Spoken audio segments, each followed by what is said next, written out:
ដើម្បីឲ្យយើងស្រឡាញ់ជាតិស្រឡាញ់ខ្លួនយើងវិញស្រឡាញ់អីដែលយើងថាជាខ្មែរនឹងវិញណាហើយរហូតមកដល់ស្រឡាញ់ខ្លួនយើងនេះកើតមកតាមសាច់ឈាមហើយនឹងតកូលញាតិជាខ្មែរនឹង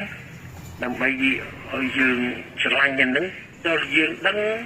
យើងចេះយើងស្គាល់ថាខ្មែរនេះជាអីបាទជាអីសិនចឹងណាបាទហើយខ្មែរជាអីសិនហ្នឹងគឺមានច្រើនណាស់គ្រប់កន្លែងគ្រប់ទាំងអស់តាំងពីឈាមយើងពីខ្មែរនឹងវាយ៉ាងម៉េចខុសពីគេយ៉ាងណាទេ